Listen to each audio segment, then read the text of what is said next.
jug, and I hand it back to him. I fill up my bucket, not all the way. I have a 5-gallon bucket, and I'm scrawny. So I'm thinking, I can't haul 5 gallons of water up this hill, right? So it was a beautiful hill coming down. It wasn't so beautiful going up.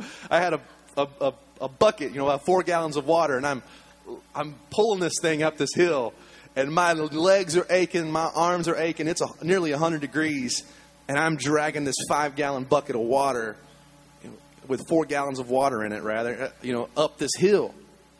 It's killing me, man. I mean, I started crying, and I wasn't crying out of the pain. I was crying out of, I'm awful. I complain about going downstairs to get a Coke out of my fridge, I'll sit on the couch and wait for my wife to get up and be like, oh, babe, while you're up, could you get me something, Like, that's how lazy I am, how spoiled, rotten I am.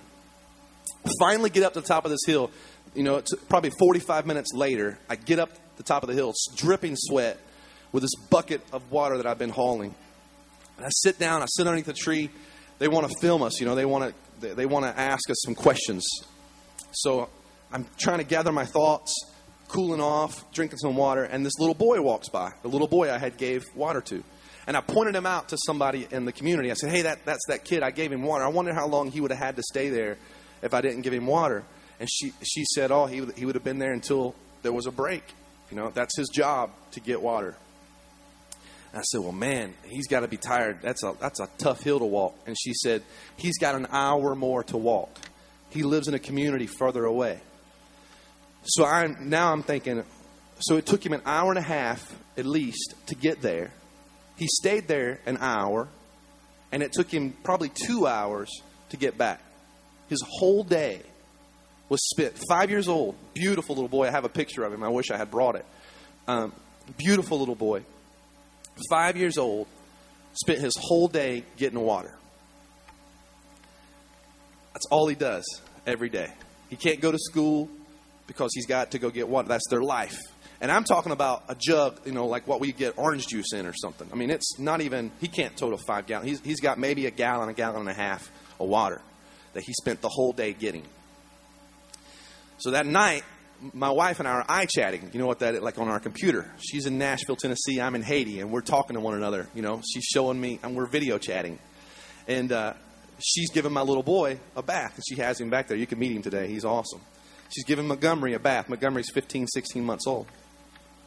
And as she was, we were eye-chatting, and she's giving him a bath, and I'm telling her the story. He's sitting in a bathtub full of water, and I told my wife I would have had to walk up that hill probably 5 or 6 times to put that much water in that bath. There are 5 sinks in my house, bathroom sinks. There's a kitchen sink, 3 bathrooms, I think, in our house, and 3 bathroom sinks and a kitchen sink. And there's, 2 sinks in my bathroom. So I counted up sinks, and I'm thinking, well, and then there's bathtubs. And I have, spigots on my bathtub. I have 2 spigots outside. I counted up 11 water sources under my roof from my family. But you know what? I don't drink that water. I drink bottled water. I have bottled water in my fridge. That's the water I drink. This little boy spends all day getting a jug of water. And that's the only way they get water. If they want to wash clothes, they walk down there to get water. If they want to feed their animals, they walk down there to get water. If they want to drink, cook, they walk down there to get water. It killed me. And so I'm sorry for how long I'm talking about this, but this is my point. God said I could help that little boy. I looked at Haiti and I thought, I don't know what to do, man. This is so overwhelming. It's buildings just barely hanging on and people with sledgehammers trying to bring them down because they don't have the heavy equipment that we have. I watched as 3 guys on top of probably a 6-story building that had fallen down to about 3 stories. They were on top of this building that was hanging like this with sledgehammers, bringing this building down because they don't have the equipment that we have.